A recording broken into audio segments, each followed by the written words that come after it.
Hello and welcome to a new video. এই ভিডিওটি খুবই গুরুত্বপূর্ণ, অনুগ্রহ করে শেষ পর্যন্ত ভিডিওটি দেখতে থাকুন। তো পাশে দেখতে পাচ্ছেন স্ক্রিনে কি সম্পর্কে ভিডিওটি হতে চলেছে, এবং থাম্বনেল দেখে আপনারা বুঝেই গেছেন যে প্রাইমারি যে প্যানেল, লাস্ট যে প্যানেল হয়েছে, যে প্যানেল থেকে নিয়োগ হয়েছে ৯,৫৩৩ বলতে পারেন বা ১১,৭৬৫ বলতে পারেন, সেই প্যানেলে বিএডরা তাদের অধিকার যে মামলাটি করেছে। অর্থাৎ আপনারা ইতিমধ্যে অবগত আছেন যে ১১,৭৬৫ যে প্যানেল, সেই প্যানেলে রিক্রুটমেন্টের আগেই মাঝপথে কিন্তু বিএড এবং এনআইওএস বাদ চলে যায়। সেটা কিন্তু মানে সুপ্রিম কোর্টের একটা জাজমেন্ট যখন এসেছিল সেই অনুসারে, এবং পরবর্তী ক্ষেত্রে এনআইওএসের যে ব্যাপারটা সেটা ক্ল্যারিফাই হয়, এবং এনআইওএসরাও কিন্তু অপেক্ষা আছে, এবং সেই সম্পর্কে আমরা অন্য ভিডিওতে আলোচনা করবো এনআইওএস ব্যাপারটা নিয়ে। এই ভিডিওতে আমরা বিএডদের ব্যাপারটি নিয়ে আলোচনা করবো। অর্থাৎ বিএডরা কিন্তু এই প্যানেলে তাদের অন্তর্ভুক্তির জন্য বা অধিকার চেয়ে তাদের মামলাটি করেছে। কেন করেছে? কারণ এখন তো প্রশ্ন হতেই পারে যে এই মুহূর্তে তো বিএডরা এলিজিবল নয়, তাহলে কেন এই মামলাটা করলো? তো কোন মামলাকে হাতিয়ার দেখিয়ে সম্ভবত তারা এই মামলাটা করেছে সেটা আমরা দেখাবো, এবং তাছাড়া যে মামলাটা হয়েছে তার ডায়েরি নম্বর এবং যে সম্পূর্ণ কেস ডিটেল সেটা কিন্তু এই ভিডিওতে আপনারা পুরো ব্যাপারটা জানতে পারবেন। তো শেষ পর্যন্ত দেখতে থাকুন। অবশ্যই চ্যানেলটিকে সাবস্ক্রাইব করে রাখুন, তাহলে উল্লেখযোগ্য আপডেটগুলো মিস করে যাবেন না। পাশে থাকা বেল আইকন প্রেস করে অল করে দেবেন। যারা ফেসবুক থেকে দেখছেন আমাদের এই পেজটিকে ফলো করতে ভুলবেন না। শুরু করা যাক।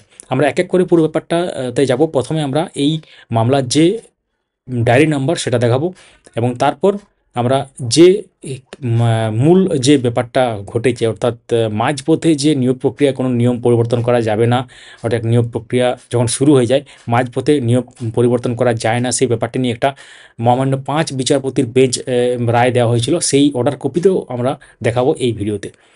দেখতে থাকুন। তো এখন ওয়েবসাইট আমরা ওপেন করেছি মহামান্য সুপ্রিম কোর্টের, সেখানে ডায়েরি নাম্বার এন্টার করেছি, দেখতে পাচ্ছেন 5227/2025। মামলাটা আজকেই এখানে গেছে, এবং সেক্ষেত্রে আপনারা জানেন যে প্যানেল মানে এক্সপায়ার হতে মোটামুটি ধরুন দুদিনের সময় আছে। ৩১ তারিখ হচ্ছে লাস্ট ডেট, ৩১ তারিখে প্যানেল এক্সপায়ার হয়ে যাবে। আজকে ২৯ তারিখ, এক্ষেত্রে যে ফাইল হয়েছে দেখতে পাচ্ছেন 29/১/2025। এখানে ডেটটা দেখতে পাচ্ছেন, এবং টাইম দেখতে পাচ্ছেন ১২:৩৫ AM, রাত ১২:৩৫-এ এটা কিন্তু এখানে ডায়েরি নাম্বার এখানে উল্লেখ করা আছে ব্যাপারটা যেটা। তো এখনও পর্যন্ত যে কেস নাম্বার সেটা পড়েনি, পরে পড়ে যাবে, এবং পরবর্তী শুনানির ডেটটা কবে সেটাও আমরা যখন খবর পাবো জানিয়ে দেবো। সঙ্গে থাকুন তার জন্য। তো ব্যাপারটা হচ্ছে কি, এত তাড়াহুড়ো করে মামলাটা কেন এখানে ডায়েরি নাম্বার পড়লো বা তারা করেছে, সেটার কারণ হচ্ছে প্যানেল এক্সপায়ারি, একটা মূল কারণ যেটা। অর্থাৎ আপনারা জানেন যে প্যানেল এক্সপায়ার হয়ে যায় ১ বছর পর, যেটা বোর্ড বলেছে আগেও, এবং আপনারা বিভিন্ন রিক্রুটমেন্ট রুলও হয়তো দেখে থাকবেন। তো সেক্ষেত্রে দেখতে পাচ্ছেন এই মামলাটা Achintya Prasad Samanta versus West Bengal Board of Primary Education, এবং সেক্ষেত্রে বিএডরা তাদের অধিকার চেয়ে মামলাটা করেছে। এখন দুটো সিনারিও হতে পারে, সেটা আমরা লাস্টে বলবো। উল্লেখযোগ্য ব্যাপার, মিস করবেন না কিন্তু, একদম স্কিপ না করে দেখুন। তো এই মামলাটা যে করা হয়েছে, তো অনেকের মনে প্রশ্ন আসবে যে বিএড তো এই মুহূর্তে ইনএলিজিবল প্রাইমারি ক্ষেত্রে, তাহলে মামলাটা কেন করা হলো? তো এই সব পিটিশনাররা কেন মামলা করেছে? কারণ হচ্ছে এদের কিন্তু রিক্রুটমেন্ট প্রসেসে তারা অংশগ্রহণ করার জন্য অ্যাপ্লিকেশন করেছিল, তারপর তাদের সম্ভবত ডকুমেন্ট ভেরিফিকেশন হয়েছে, তারপর তাদেরকে মাঝপথে বাদ দেওয়া হয়েছে, কারণ তখন একটা মহামান্য যে মূল মহামান্য সুপ্রিম কোর্টের যে জাজমেন্ট, দেবেশ শর্মার যে কেসটা, তখন বিএড ভার্সেস ডিএলএড যে কেস, সেখানে বিএডরা বাদ হয়ে যায়। তখন তারা কিন্তু বোর্ড সভাপতি সেই মহামান্য সুপ্রিম কোর্টের যে নির্দেশ সেই অনুসারেই কিন্তু তাদেরকে বাদ দেয়, এবং তারপর একটা অন্য মামলা হয়, সেখানে মহামান্য ৫ বিচারপতির বেঞ্চে সেই মামলাটা রায় দেওয়া হয়। সেই মামলাটা আমরা জাস্ট দেখাচ্ছি এখনই, তারপর অন্য কথা বলবো। আমরা জাস্ট চলে যাব সেই ব্যাপারটাতে। হ্যাঁ, তো এই হচ্ছে কেসটা। আমরা এখানে একদম লাস্টে চলে এসেছি, আমরা মেন জায়গাতে চলে এসেছি, কনক্লুশনে। এখানে কি আছে, এটা আগে একটা অর্ডার, এই অর্ডার কপির পুঙ্খানুপুঙ্খ ব্যাখ্যা আমরা অন্য ভিডিওতে করেছি, আমরা যদি প্রয়োজন হয় লিঙ্ক দিয়ে দেবো। তো এক্ষেত্রে দেখতে পাচ্ছেন, recruitment process commences from the issuance of the advertisement calling for applications and ends with filling up the vacancies. তো রিক্রুটমেন্ট প্রসেস যেটা, অ্যাডভার্টাইজমেন্ট একটা বের করতে ব্যাপার আছে, বের করার, তারপর কিন্তু ভ্যাকেন্সি ফিল আপ হবে, সেটাকে রিক্রুটমেন্ট প্রসেসের কিন্তু ব্যাপার। Eligibility criteria for being placed in the select list notified at the commencement of recruitment process cannot be changed midway through the recruitment process unless the extant rules so permit or the advertisement which is not contrary to the extant rules so permit. তো recruitment প্রসেসে যে recruitment প্রসেসের যে ব্যাপারটা, অর্থাৎ recruitment process can not be changed midway, অর্থাৎ এক্ষেত্রে যে নিয়মটা, রিক্রুটমেন্ট প্রসেসের নিয়ম, সেটা কিন্তু মাঝপথে পরিবর্তন করা যাবে না রিক্রুটমেন্ট প্রক্রিয়া বা নিয়োগ প্রক্রিয়া যখন চলছে, যদি না এখানে কিছু ব্যাপার উল্লেখ করা আছে, টার্ম এন্ড কন্ডিশন কিছু আছে, সেই অনুসারে কিন্তু এটা আগের থেকে যদি না বলা থাকে বা এরকম কিছু একটা আপনারা ধরতে পারেন না। তো এক্ষেত্রে এই যে ব্যাপারটা এখানে, even if such change is permissible under extant rule or the advertisement, the change would have to meet the requirement article 14, অর্থাৎ আর্টিকেল 14 অনুসারে তার যে রিকোয়ারমেন্ট সেটা কিন্তু মেনটেন করতে হবে এখানে, এবং যেটা article 14 Constitution of India, and satisfy the test of non arbitrariness. তো এটা হচ্ছে মূল ব্যাপার এখানে। এই যে দেখুন, এই পোর্শনটা দেখুন, can not be changed midway, অর্থাৎ এক্ষেত্রে যে ব্যাপারটা সেটা কিন্তু মাঝপথে পরিবর্তন করা যাবে না। রিক্রুটমেন্ট প্রসেস একটা ধরুন চালু হয়েছে, যে এলিজিবিলিটি ক্রাইটেরিয়া আছে, ধরুন বিএড আছে, সেটাতে এনআইওএস আছে, রেগুলার ডিএলএড আছে এবং আদার্স যে তারা আছে, হঠাৎ করে চেঞ্জ করা যাবে না। এইটাকেই সম্ভবত তারা হাতিয়ার হিসাবে দেখিয়েছে এবং যে মামলাটা করেছে। এবং আমরা যদি একটা একদম লাস্টের দিকে যাই, আমরা যদি লাস্টের দিকে দেখতে পাচ্ছেন এখানে তৎকালীন CGI, honourable CGI, chief justice of India, এখানে দেখতে পাচ্ছেন। এবং তারপর এখানে যে 5 বিচারপতির যে এখানে আছে পুরো ব্যাপারটা, এবং যেটা ডেটটা ছিল নভেম্বর 7 এটা। তো এক্ষেত্রে এই যে মূল যে মামলাটা, অর্থাৎ eligibility criteria can not be changed after recruitment বা recruitment process, during recruitment process বলতে পারেন, এই টাইপের কিছু যে ব্যাপারটা যেটা আমরা একটু আগে দেখালাম।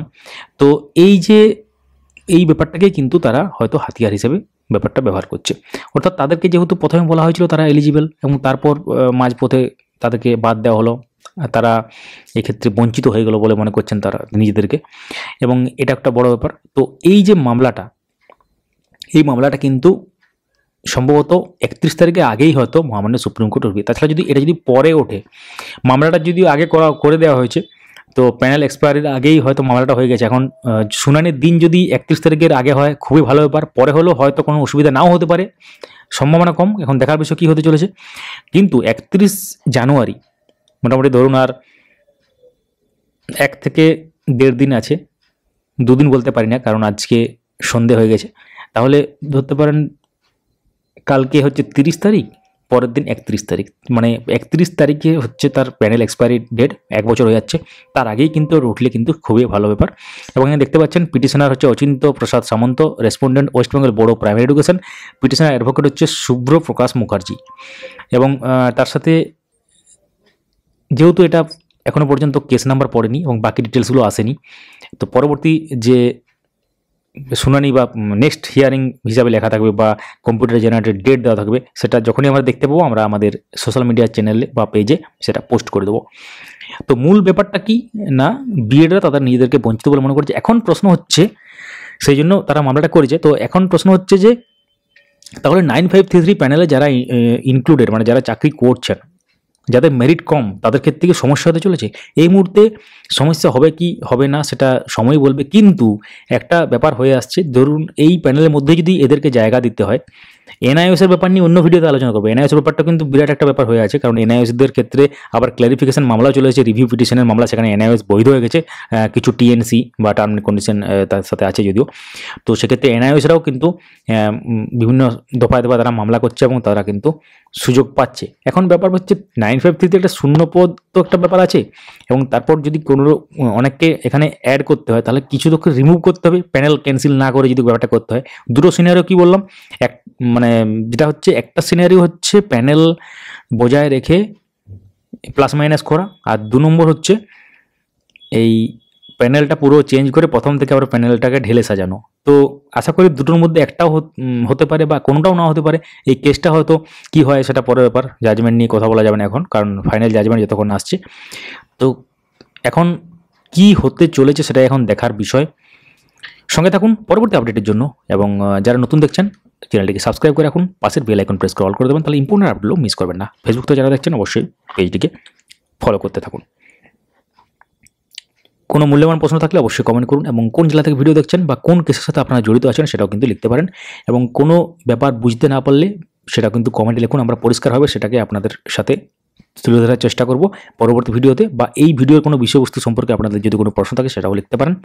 Thank you so much for watching. ভিডিওটি চারিদিকে শেয়ার করুন যাতে সবাই ব্যাপারটা বুঝতে পারে।